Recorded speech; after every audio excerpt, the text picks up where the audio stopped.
성경 말씀을 보면요, 예수님을 믿지 않는 사람들이라도 감동을 느낄 수 있을 만한 구절들이 많이 있습니다. 그 대표적인 말씀이 요한복음 8장 32절에 진리를 알지니 진리가 너희를 자유롭게 하리라 라는 말씀이지요. 사람이라면 누구나 영원한 진리, 생명을 주는 진리를 원합니다. 뿐만 아니라 사람들의 마음속에는 억압, 죽음, 절망, 이 죄 등으로부터 자유하려는 갈구와 희망이 있습니다. 자유에 대한 마음이 누구에게나 있다는 것이죠. 저는 여행을 참 좋아하는데요. 여행에는 두 가지 종류가 있습니다. 하나는 패키지 여행입니다. 여행사가 짜준 틀 속에서 움직이는 것이죠. 비행기, 숙소, 모든 일정들이 다 짜여져 있습니다. 안전하고 편리하기는 하지만 때로는 원치 않는 곳에 가서 시간을 보내야 될 때도 있습니다. 여행이 되게 제한적이지요. 반면 또 다른 여행의 방법으로 자유여행이라는 것이 있습니다. 어렵기도 하고 책임도 따르지만 마음껏 원하는 곳에 찾아가 여유와 휴식을 즐길 수가 있습니다. 이 두 가지 여행을 다 경험한 저로서 이 둘 중에 하나를 선택하라고 한다면 저는 자유여행을 선택할 것입니다. 왜냐하면 얽매이는 것이 없을 그때에야 비로소 참된 자유와 안식을 경험할 수가 있기 때문인 것입니다. 혹 자는요, 우리 신앙인의 삶을 가리켜서 하나의 여정이라고 말을 합니다. 이 인생의 여정을 살아가는 사람들도 얽매여서 지내는 사람들이 있는 반면에 마음껏 자유함을 누리는 사람들이 있는 것이죠. 오늘 우리가 함께 읽은 이 말씀을 보면요, 믿음이 오기 전에 우리 모두는 율법으로 말미암아 얽매여 있었다고 말을 하고 있습니다. 23절 말씀을 보시면 믿음이 오기 전에 우리는 율법 아래에 매인 바 되고 계시될 믿음의 때까지 갇혔느니라 라고 말을 하고 있습니다. 여기에서 이 매인 바 되고라는 이 단어는 군대의 호위병의 보호를 받는다는 의미입니다. 적군이 들어오지 못하게 막는 것과 주민들이 도망하거나 탈출하지 못하도록 안에 가둬놓는 것에 사용되는 단어가 바로 이 단어인 것이죠. 이 말은 신약 성경에서 바울을 다메섹에 가둬두려고 했을 때 사용되었습니다. 고린도서 11장 32절 말씀을 보면 다메섹에서 아레다 왕의 고관이 나를 잡으려고 다메섹 성을 지켰으나 라고 말을 하고 있는데요. 여기에서 이 지켰으나라는 이 표현이 23절에서 메이다와 같은 단어인 것입니다. 또한 사도행전 말씀을 보면 유대인들이 바울을 죽이려고 밤낮으로 성문까지 지켰거늘이라고 말을 하는데요. 여기에서 이 지켰거늘이 바로 메이다와 같은 단어인 것이죠. 즉 메이다라는 이 표현은요, 이 수감되었다, 감시를 받다라는 의미로 해석될 수가 있는 것입니다. 또한 23절의 마지막에 있는 이 갇혔느니라라는 이 표현은요, 애워싸다 혹은 가두다라는 의미로 사용되었습니다. 신약에서 문자적으로 사용되었던 곳은 유일하게 한 군데인데요. 예수님의 말씀을 듣고 기적적으로 고기를 많이 잡은 것을 기록한 이 누가복음에서 유일하게 사용되었습니다. 누가복음 5장 6절을 보면 고기를 잡은 것이 심히 많아라고 기록하고 있는데요. 여기에서 이 잡은 것이라는 이 단어가 바로 가치다에 해당하는 단어인 것입니다. 즉 믿음이 오기 전에 율법 아래 갇혀 있었던 우리들은 호위병에 의해 감시를 받고 있거나 또 그물에 둘러싸여서 도망할 수 없는 물고기와 같이 얽매인 상황이었다고 사도 바울은 설명하고 있는 것입니다. 24절에서도 바울은 우리의 과거가 얽매여 있었다고 설명합니다. 24절의 앞부분을 보시면요, 이같이 율법이 우리를 그리스도께로 인도하는 초등교사가 되었다고 말을 하고 있습니다.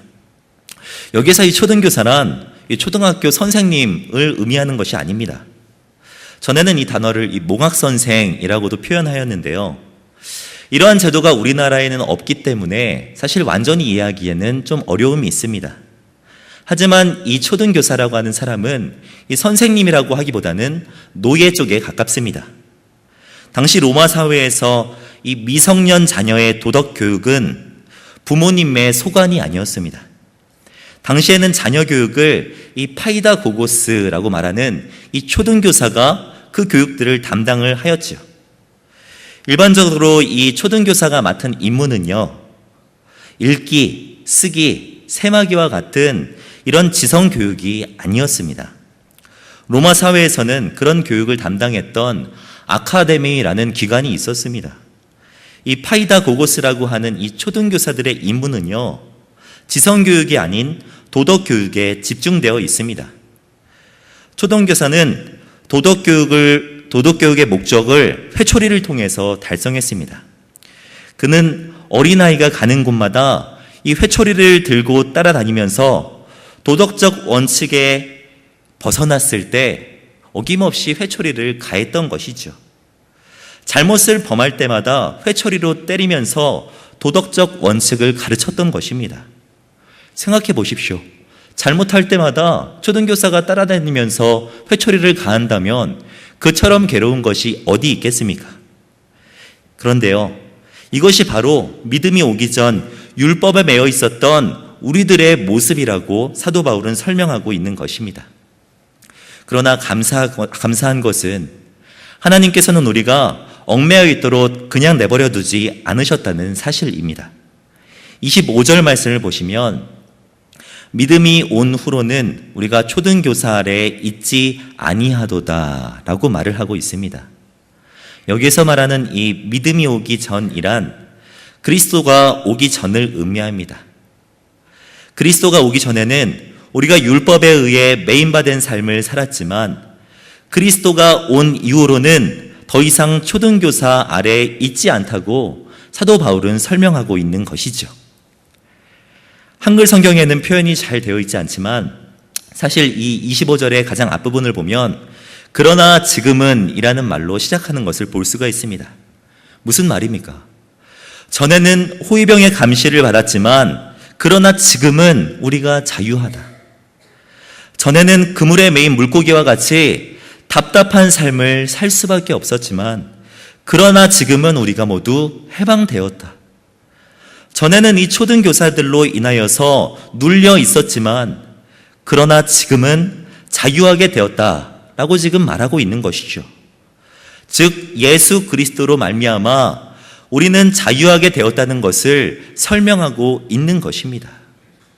사랑하는 성도 여러분, 진심으로 주 안에서 우리가 자유하게 되었다는 사실을 믿으십니까? 오늘 말씀을 보면요, 우리가 자유하게 된 이유를 세 가지 설명하는 것을 볼 수가 있습니다. 원어 성경을 보면은 왜냐하면이라는 의미의 가르라는 이 단어를 26절에 한 번, 또 27절에 한 번, 28절에 한 번, 총 3번 사용하여서 우리가 자유하게 된 이유에 대해서 설명하고 있는데요. 이 시간 하나씩 그 이유를 살펴보려고 하는데 말씀을 나눌 때 주님 안에서 참된 자유를 경험하게 되는 복된 시간 되시기를 주님의 이름으로 축복합니다. 그렇다면 우리가 자유할 수 있는 이유가 무엇입니까?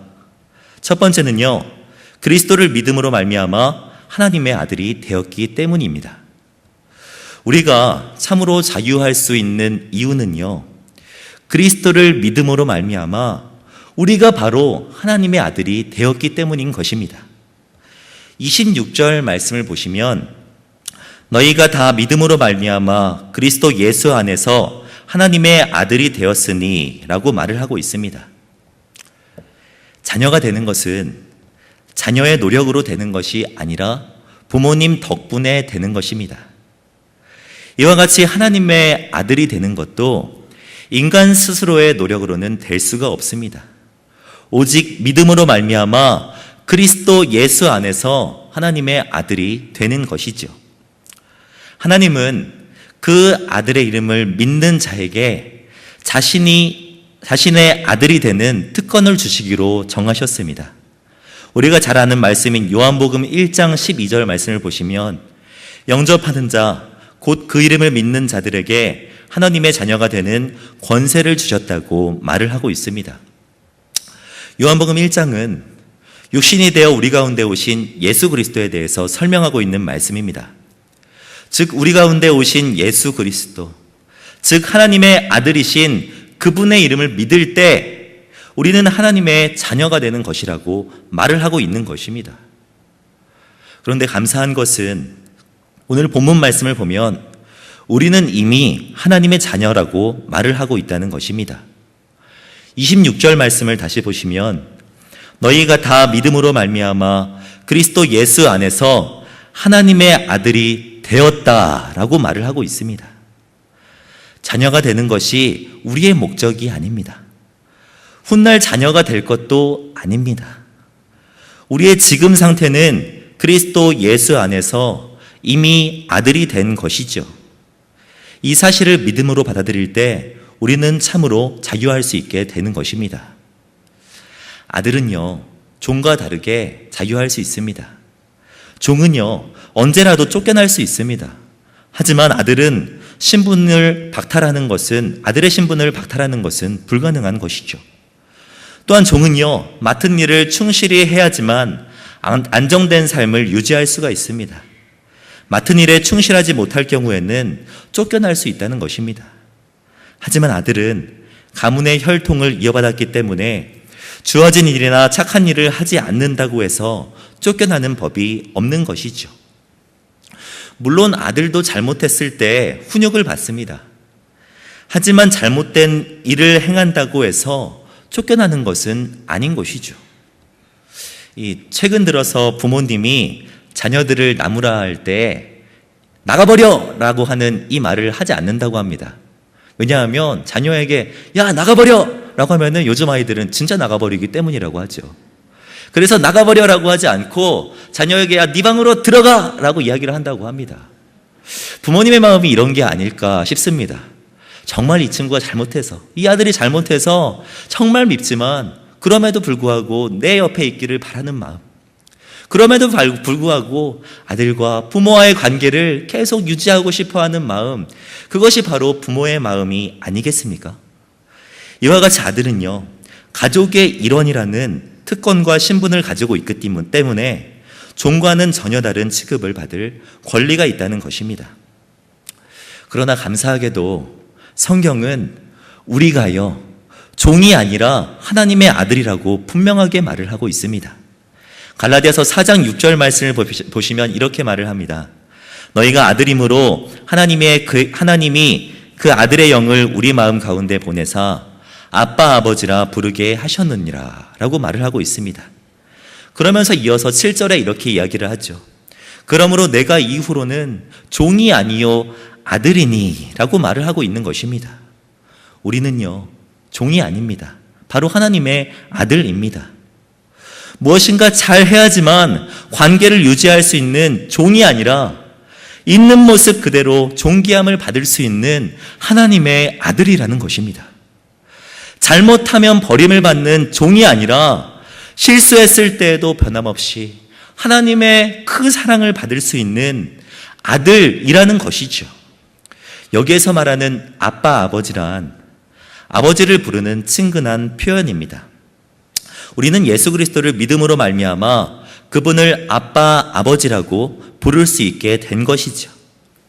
아버지가 내 곁에 있다는 것만으로도 말로 표현할 수 없는 든든함이 있습니다. 어려움이 있어도, 실패하여도, 때로는 우리가 넘어질지라도 언제든지 내 옆을 든든히 지켜주시는 이 아버지가 계시다는 것이 우리에게는 큰 위로가 되지요. 주 안에 계신 성도 여러분, 진정으로 우리 하나님이 우리의 아버지 되시다는 사실을 믿으십니까? 우리는 믿음으로 말미암아 그리스도 예수 안에서 하나님의 아들이 된 사람들입니다. 제가 그런 존재이고 여기 계신 성도님들이 바로 그런 존재이라는 것입니다.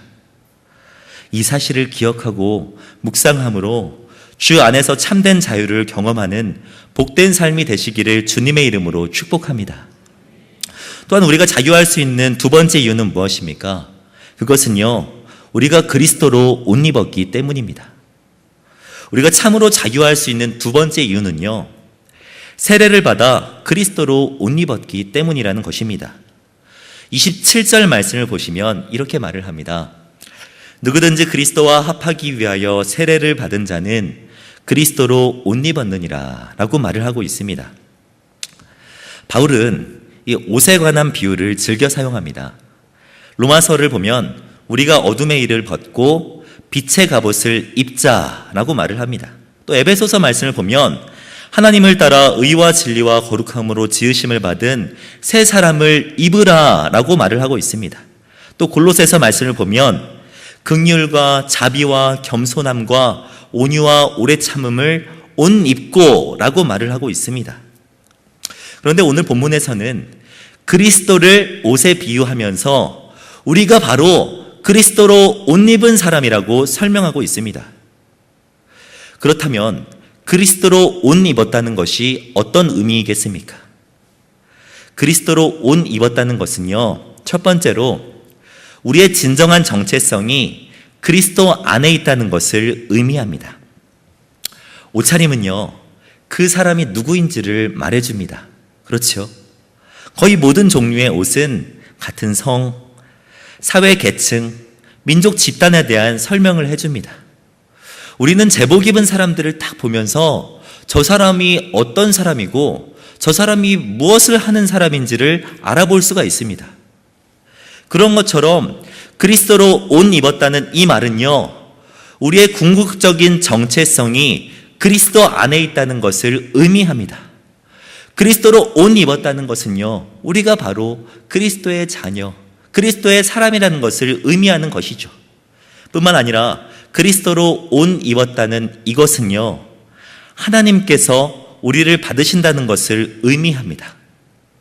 옷은요, 가장 영향력 있는 장식입니다. 그래서 사람들은 옷이 날개라고 표현하기도 합니다. 어떤 옷을 입느냐에 따라서 그 사람이 높아지기도 하고 낮아지기도 하지요.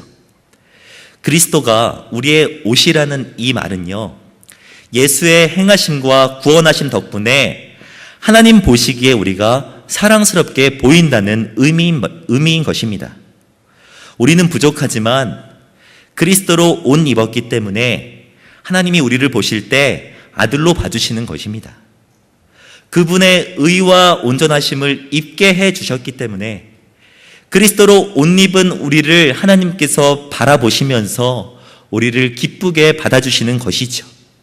이것이 바로 그리스도로 옷 입은 우리들의 모습입니다. 이러한 사실 때문에 우리는 참된 자유를 누릴 수가 있는 것이죠. 그런데요, 오늘 말씀을 보면 그리스도로 옷 입는 방법을 무엇이라고 설명하고 있습니까? 27절 말씀을 보시면 누구든지 그리스도와 합하기 위하여서 무엇을 받은 사람이요? 세례를 받은 자, 세례를 받은 이 사람들이 그리스도로 옷 입었다고 말을 합니다. 세례가 바로 그 그리스도로 옷 입는 방법이라고 설명하고 있는 것이죠. 세례란 씻음을 받는 것을 의미합니다. 더러운 것이 묻었을 때 물로 씻어내는 것처럼 이 제약된 과거의 삶을 씻어버리고 주 안에서 거듭나는 것이 바로 세례인 것입니다.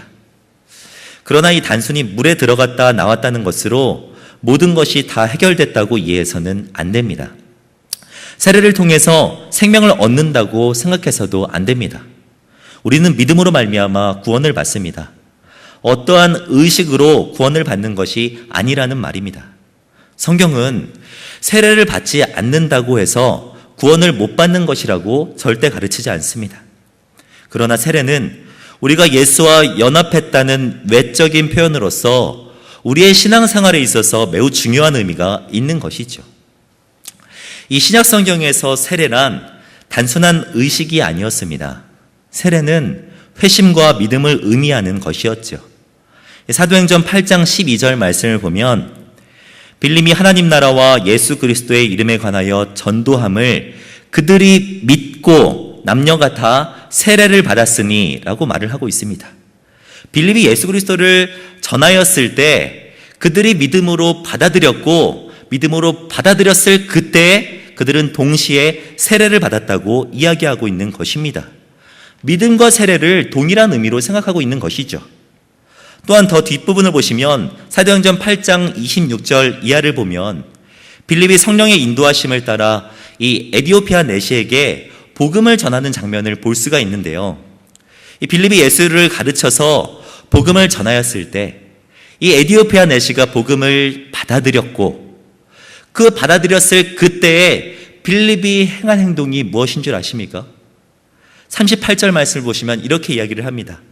이에 명하여 수레를 멈추고 빌립과 내시가 둘 다 물에 내려가 빌립이 세례를 베풀었고 라고 이야기를 하고 있습니다. 에디오피아 내시가 믿음으로 예수 그리스도를 받아들였을 때 행한 것이 바로 세례라는 것이죠.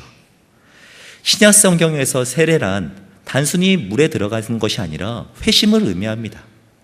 단순히 물에 들어가서 씻김을 받는 의식만을 의미하는 것이 아니라 바로 주 예수 그리스도를 믿게 되었다는 것을 의미하는 것이죠.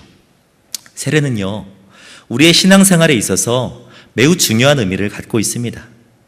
세례는 우리가 물과 성령으로 다시 태어났음을 기념하는 것이기 때문에 무엇보다 중요한 날이고 우리에게 기쁜 날이죠.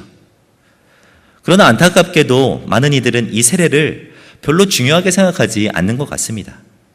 이 생일이나 기념일은 반드시 기억했다가 챙기면서 우리가 세례받은 이 날짜는 별로 그렇게 대수롭게 생각하지 않는 것 같습니다. 그러나 사도 바울은 이 세례를 매우 중요하게 생각했습니다. 바울에게 세례란 어떤 의미였습니까?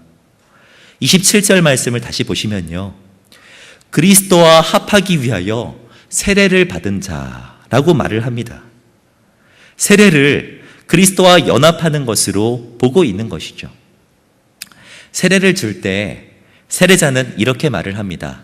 성부와 성자와 성령의 이름으로 세례를 주노라 라고 말을 하는데요.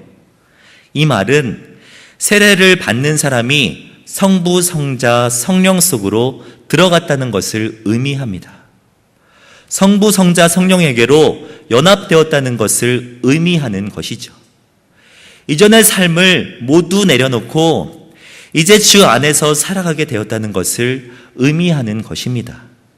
이것을 기념하는 것이 바로 세례인 것이죠.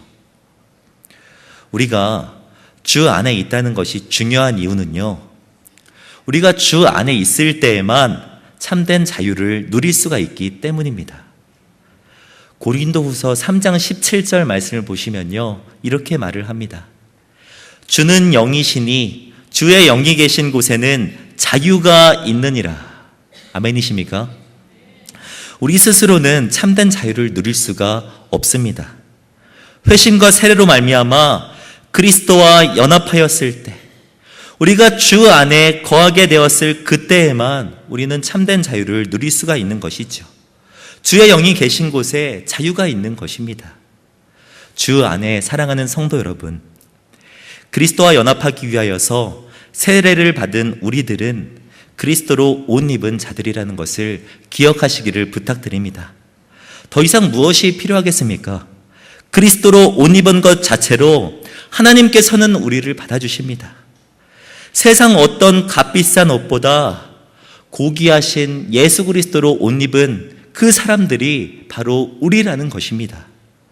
이 사실을 믿음으로 받아들여 참된 자유를 경험하며 살아가는 복된 인생 되시기를 주님의 이름으로 축복합니다. 마지막으로 우리가 자유할 수 있는 세 번째 이유가 무엇입니까? 그것은요, 그리스도 안에서 우리의 모든 조건들은 해결되었기 때문입니다. 자유란 그냥 누릴 수 있는 것이 아닙니다. 자유란 외부적인 구속이나 무엇에 얽매이지 아니한 상태를 말을 하지요. 조건이나 형식에 매여 있다면 그것은 자유가 아닙니다. 그러나 본문을 보면 우리가 이 모든 조건들에서 해방되었다고 말을 합니다. 28절 말씀을 보시면 너희는 유대인이나 헬라인이나 종이나 자유인이나 남자나 여자나 다 그리스도 예수 안에서 하나이니라 라고 말을 하고 있습니다. 사실 이 말씀은 보다 정확하게 표현하면요, 유대인도 안 된다, 헬라인도 안 된다, 종도 안 된다, 자유인도 안 된다, 남자도 안 된다, 여자도 안 된다라는 말입니다. 그 이유가 무엇입니까? 우리 모두는 오직 그리스도 예수 안에서 하나이기 때문이라고 말을 하고 있는 것이죠. 사실 당시에는 유대인에 비해 이 헬라인들, 또 자유인에 비해 이 종들, 남자들에 비해 여자들은 열등한 존재였습니다. 그들은 유대 사회에서 아무 권리도 없었고요. 사회적인 조건을 충족하지도 못한 사람들이었죠. 그래서 이 당시 이 유대 랍비들은 유대 남자들에게 아침에 일어나서 이 세 가지에 감사하라고 이야기를 했다고 합니다. 그것이 무엇이냐면, 첫째는 노예로 태어나지 않은 것을 감사하라. 둘째는 여자로 태어나지 않은 것을 감사하라. 셋째로는 이방인으로 태어나지 않은 것을 감사하라 라고 이야기를 했다고 합니다. 이 말을 보면 얼마나 이 사람들이 차별이 심했는지를 알 수 있지가 않습니까? 차별받았던 그들은 그 조건을 극복하기 위해서 매우 힘썼을 것입니다. 그러나 이러한 시대 속에서 혁명적인 말씀을 하시지요. 그것은 바로 우리는 모두 그리스도 예수 안에서 하나이니라 라는 말인 것입니다. 이것이 참된 진리 아닙니까? 어떠한 조건도 어떠한 자격도 상관이 없다. 우리 모두는 주 안에서 해방되었다 라는 말이 지금 본문에서 사도 바울이 말하고 있는 것이죠. 사람들은 보다 나은 자격을 얻으려고 노력합니다. 우리나라의 과거를 보아도 그랬던 것을 볼 수가 있습니다. 우리나라의 역사를 보면 양반이 되는 공명첩을 나라에서 팔았던 적이 있습니다. 임진왜란, 병자호란과 같은 이 전쟁으로 말미암아 통 비어버린 나라 돈을 메꾸기 위해서 공명첩을 팔아 돈을 벌기로 한 것이죠. 사람들은 너도 나도 관청으로 달려가서 이 양반이 되는 공명첩을 샀습니다. 양반이 되면 군대에 갈 필요도 없고 세금을 안 내도 되고 가문의 위상도 세울 수 있기 때문에 사람들은 이 공명첩을 사기 위해서 밤낮으로 힘썼죠. 그들의 삶의 목표는 다른 것이 아니라 공명첩을 사서 내가 양반이 되는 것, 이것이 바로 삶의 목표였던 것입니다. 그런데 우스운 것은 그렇게 노력해가지고 양반이 되었더니 당시 19세기에 백성들의 반 이상이 양반이 되었다는 것입니다. 너도 나도 다 양반이 된 것이죠. 이것이 무엇이 의미가 있겠습니까? 그런데요, 곰곰이 말씀을 준비하면서 생각해 보니까 이 시대를 살아가는 우리들의 모습도 이와 같지 않은가 하는 생각이 들었습니다. 보다 높은 등급, 보다 큰 집, 보다 좋은 물건, 이름만 없다 뿐이지 암묵적으로 그어져 있는 이 양반의 선을 넘으려고 노력하면서 살아가는 우리들의 모습은 아닙니까? 그런 우리들에게 오늘 말씀에서는 분명하게 이야기하고 있죠. 유대인도 아니다. 자유인도 아니다. 남자라고 해서 되는 것도 아니다. 다 그리스도 예수 안에서 우리 모두는 하나이다. 이 진리를 우리에게 선포하고 있는 것이죠. 주 안에서 사랑하는 성도 여러분, 하나님 앞에서 예수님을 믿는다고 하면서도 사람 차별하고 지역 차별하고 학력 차별하는 것이 은근하게 우리에게 있었다면요, 내려놓으시기를 부탁드립니다. 또한 다른 사람과 비교하여서 열등감이나 좌절감에 빠져 계시다면 이 또한 주 안에서 해결되는 은혜가 있기를 부탁드립니다. 그리스도인의 특권이란 어떠한 상황에서도 자족할 수가 있다는 것입니다. 빌립보서 4장 12절 말씀을 보시면 이렇게 이야기를 하지요. 나는 비천에 처할 줄도 알고 풍부에 처할 줄도 알아 모든 일 곧 배부름과 배고픔과 풍부와 궁핍에도 처할 줄 아는 일체의 비결을 배웠노라 라고 말을 하고 있습니다. 또 이어서 13절 말씀에 이렇게 이야기를 하죠. 13절 말씀 같이 읽겠습니다. 시작. 내게 능력 주시는 자 안에서 내가 모든 것을 할 수 있느니라. 이 말은요, 하나님의 능력만 주시면 이것저것 모든 것들을 다 할 수 있는 초능력을 얻게 된다는 말이 아닙니다. 12절과 같이 비천에 처해 있든지 풍부에 처해 있든지 배부르든지 배고프든지 우리가 궁핍에 처해 있든지 주 안에서 모든 것을 이겨낼 수 있는 능력을 갖게 되었다는 의미인 것이죠. 이것이 바로 주 안에 있는 성도들의 능력입니다. 저는 이것을 가리켜서 자유의 능력이라고 칭하고 싶습니다. 이러한 자유의 능력이 우리 안에 있어야 되지 않겠습니까? 갈라디아서에서는요, 우리에게 분명히 말을 하고 있습니다. 갈라디아서 5장 1절 말씀을 보시면 그리스도께서 우리를 자유롭게 하려고 자유를 주셨으니 그러므로 굳건하게 서서 다시는 종의 멍에를 매지 말라라고 말을 하고 있습니다. 그리스도께서 우리를 자유롭게 하셨는데도 여전히 자유하지 못하는 사람들이 많이 있는 것 같습니다. 살아가다 보면 우리를 얽매이게 하는 것이 참으로 많은 것 같습니다. 어떤 사람에게는 물질일 것이고 어떤 사람에게는 건강이 될 수도 있습니다. 어떤 사람에게는 가족이 될 수도 있고요. 어떤 사람에게는 진로가 될 수도 있습니다. 이러한 그물들이 우리를 얽매고 눌리게 하지요. 그러나 주 안에서 사랑하는 성도 여러분, 주 안에서 자유할 수 있다는 사실을 믿으시기를 바랍니다. 우리가 어떠한 상황에 있든지, 우리가 어떤 자격을 갖추고 있든지, 우리는 주 예수 안에서 하나라는 이 사실을 주 안에서 믿음으로 받아들이시기를 주님의 이름으로 부탁드립니다. 우리는요, 이 땅에 매어 있는 사람이 결코 아닙니다. 본문 마지막 절인 29절 말씀을 보시면 이렇게 이야기를 하고 있지요. 너희가 그리스도의 것이면 곧 아브라함의 자손이요 약속대로 유업을 이을 자니라 라고 말을 하고 있습니다. 주 안에 있는 우리들에게 유업이 있다는 것입니다. 아브라함에게 약속해 주신 그 약속을 상속자인 우리 또한 받아 누릴 수가 있다는 말입니다. 하나님은요, 아브라함에게 땅을 약속해 주셨습니다.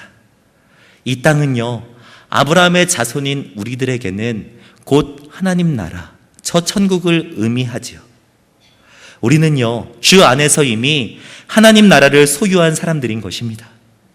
이 세상을 살아가지만 저 하늘을 바라보며 살아가는 사람이 바로 우리라는 사실인 것입니다. 이 사실이 우리를 참으로 자유하게 하지 않습니까?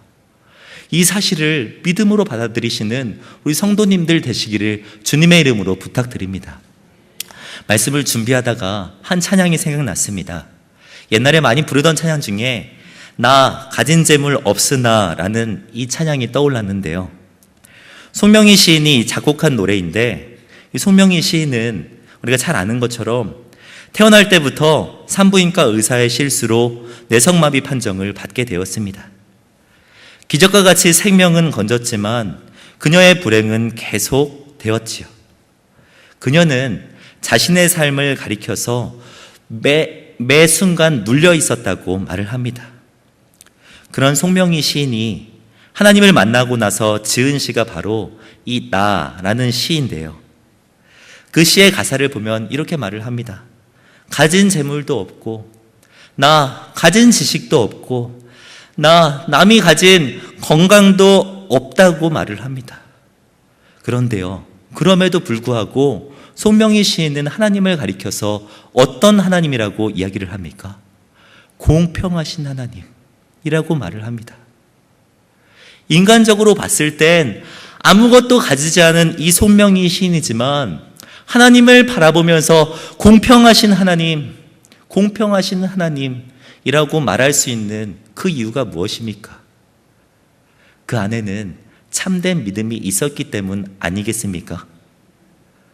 그 안에 참된 복음이 있었기 때문 아니겠습니까? 주님 안에서 참된 자유의 능력을 누렸기 때문 아니겠습니까? 사랑하는 성도 여러분, 오늘 말씀에서는 우리가 바로 하나님의 아들이라고 이야기를 합니다. 우리가 바로 그리스도로 옷 입은 사람이라고 이야기를 합니다. 우리가 바로 주 안에서 모든 것들 가운데서 해방된 자들이라고 이야기를 합니다. 저와 여기 계신 성도님들이 바로 그런 자유의 능력을 소유한 사람이라고 이야기하고 있는 것이죠. 이 사실을 믿음으로 받아들이시기를 바랍니다. 이 사실을 기억하면서 주님 앞에 설 그날까지 자유의 능력으로 살아가시는 복된 인생 되시기를 주님의 이름으로 축복합니다.